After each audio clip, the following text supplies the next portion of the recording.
What's up, everybody? Back with another video. So I received a really interesting comment that I'm definitely going to respond to. So here it goes. You can read right here. It says, the pink elephant in the room is that black people don't really have a problem with slavery. They just didn't want it to happen to them. Right, exactly. And not only that, they just don't like their position in the system. That's really what it amounts to.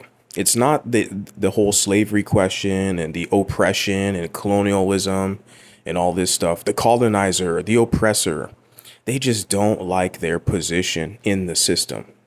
Yeah, so it's pure facts. Continuing on, you put, look how they act, especially to mixed people who, quote unquote, aren't black identified. Yeah, and you really hit something when you put this here, because when I saw this, I was like, oh, okay, good. I want to respond to this because I've recently been experiencing this in the workplace this past week, where I'm surrounded by more black people, specifically African Americans, and you hit the nail on the head. Like, they have a lot of resentment and hostility towards you if you are biracial and you are not black identified. They can't hide the animosity, anger, and vitriol they have towards you. It's so obvious. And I'm telling, the listeners, the audience, to try it. I mean, I'm not saying provoke people or be mean. I'm saying just go out in society, be proud to be mixed race, be proud to be biracial, hold your head high. And even when you're interacting with, it doesn't matter if they're white, black, Latino, it doesn't matter. See how black people start to treat you. Because I know I'm not the only one. Like, they'll try to gaslight you and say, oh, you just didn't know how to act right.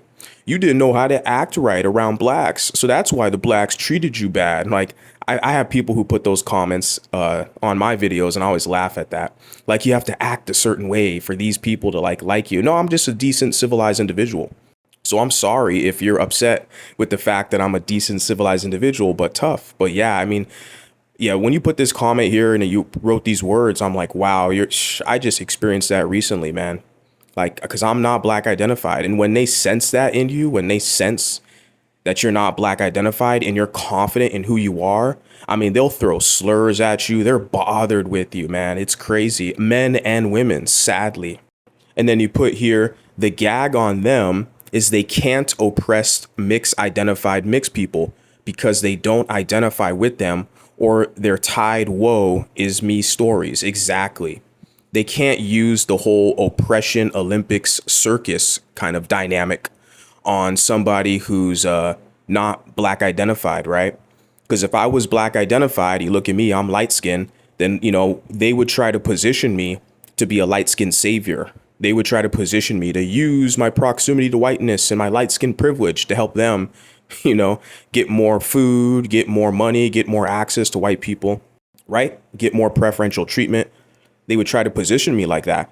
But the thing is, like, yeah, they can't oppress you if you're not trying to be underneath them or in their group. If you're not trying to get acceptance from them, yeah, they literally have nothing over you.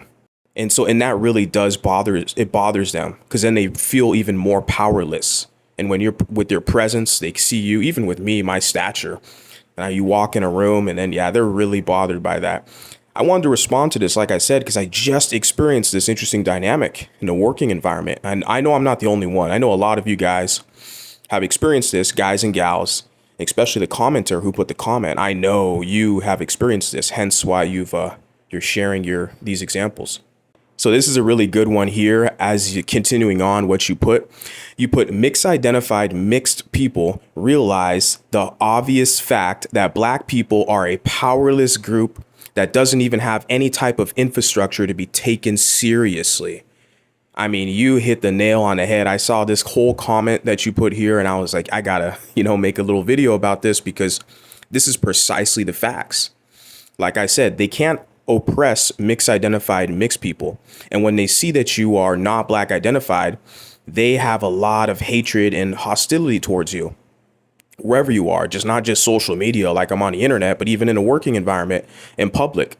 They can't hide their jealousy and vitriol towards you.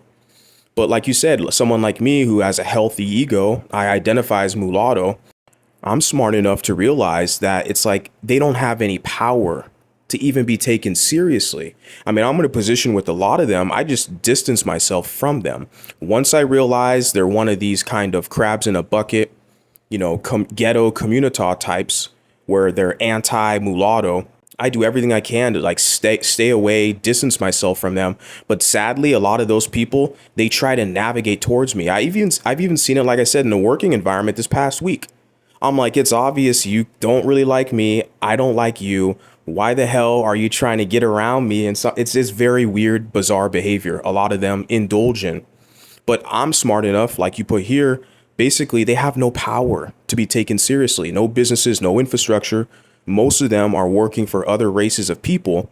So at this point, it's kind of like, it's something you have to laugh at. Okay. But like I said, for security purposes, distance yourself from them because the jealousy, envy, and hatred and the hostility is so high, it can be very dangerous. So continuing on, finishing the comments that you put here, you put no groups that care about their reputations would be associated with them for common sense reasons and to become a laughing stock like them. I mean, those are pretty harsh words there at the end, but you're entitled to your opinion.